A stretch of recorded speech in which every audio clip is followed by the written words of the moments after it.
A soldier found a photo of a beautiful woman on the battlefield. Just as he was about to take it with him, a shell landed right where he'd been standing moments before. The powerful shockwave instantly consumed his surrounding comrades, yet he alone survived by sheer luck, all because of this photo. Looking at the words "Keep Safe" written on the back, his fellow soldiers envied him for having such a beautiful guardian angel, but only he knew it didn't belong to him. So he asked every one of his comrades, but still couldn't find the photo's true owner. His buddies figured Logan would eventually meet the girl in the picture, and when that day came, he'd have to thank her for saving his life. But no sooner had they spoken than they came under fierce attack again. Once more, Logan became the sole survivor in that wasteland of rubble. After his discharge, Logan returned to his long-lost hometown. He thought that leaving the smoke of war behind would bring him inner peace, but post-war syndrome followed him like a shadow. Constant vigilance became an invisible shackle, keeping him on edge about his surroundings at all times. It wasn't until his sister turned off that noisy TV that Logan's taut nerves finally got a moment's respite. But one day, his two mischievous nephews decided to wake their uncle with a prank. They never expected that in his startled state, Logan's body would react faster than his brain. In an instant, he had his older nephew by the throat. His sister stood in the doorway, her face filled with shock and disbelief. The speechless silence heard more than any words of accusation ever could. Survivor's guilt knotted Logan's heart like a venomous snake, leaving him unable to find peace. He pulled out that photo again,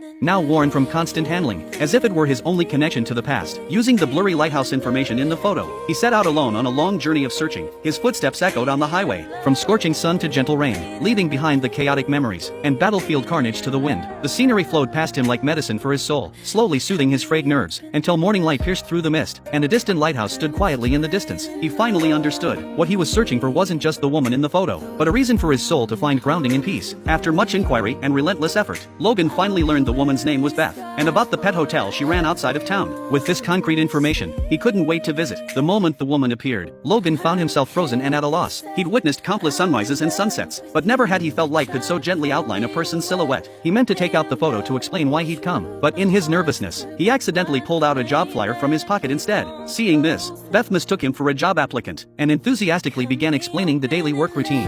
And help, Logan, that's the job. We just need some help. Logan stared at the application form, lost in thought. As far as he was concerned, revealing the truth could wait for a better moment. But if he could work alongside Beth, that would already be a gift from fate beyond his expectations. Can I borrow your pen?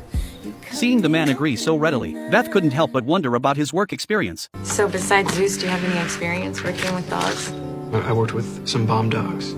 Oh, so you were a And cop? Marine.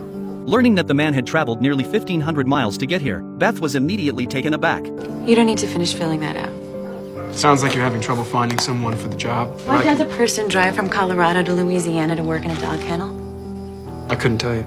I walked. You walked? You walked here from Colorado? I like to walk.